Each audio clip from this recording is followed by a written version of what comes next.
c'est la liste de tous les nombres par lesquels on peut diviser 20. Par exemple, 20 divisé par 1 qui fait 20, 20 divisé par 2 qui fait 10. On a aussi 20 divisé par 4 qui fait 5. On peut aussi diviser 20 par 5 qui fait 4, 20 divisé par 10 qui fait 2, ou 20 divisé par 20 qui fait 1. Mais on évite de les noter deux fois, donc c'est suffisant. Pour la notation, le principe est quasiment le même que pour les multiples. On commence par le plus petit, donc 1. On sépare nos nombres par un point virgule et on les écrit donc du plus petit au plus grand.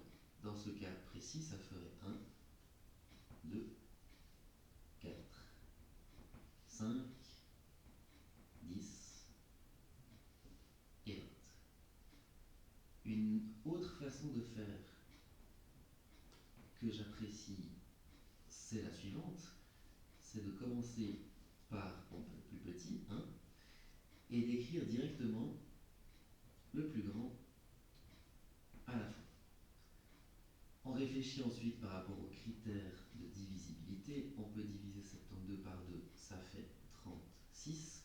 Et donc les paires, puisque 1 fois 72 fait 72, 2 fois 36 fait 72, les paires seront toujours opposées et vont se rapprocher petit à petit.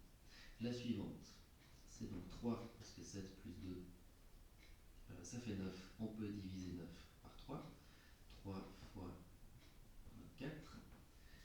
4, ça fonctionne, c'est 4 fois 18. 5, on peut pas, ça ne se termine pas par 0 ou par 5. 6, on peut, c'est dans le livret, 6 fois 12. 7, on peut pas. Et 8, on peut, c'est 8 fois 9.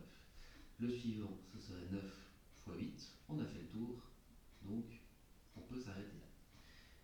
Une autre chose, une autre étape qui pourrait nous être demandée en exercice ou en examen, c'est la suivante, c'est de vérifier quels sont les diviseurs communs. Diviseurs communs qu'on écrirait de la façon suivante, diviseur commun, avec ce signe-là, entre 20 et 72. Les diviseurs communs, le principe est le même que pour les multiples, c'est-à-dire qu'on regarde les nombres qui reviennent dans la liste de diviseurs d'un nombre et dans la liste d'un autre nombre. Là, ici, il n'y a que deux nombres, mais ça peut être 3, 4, 5 nombres différents. Et j'aime bien les entourer avec une couleur différente, ça c'est égal, mais ce qui compte, c'est de les repérer rapidement. Et ici, on a uniquement 1, 2 et 4. Alors on écrit 1, 2 et 4.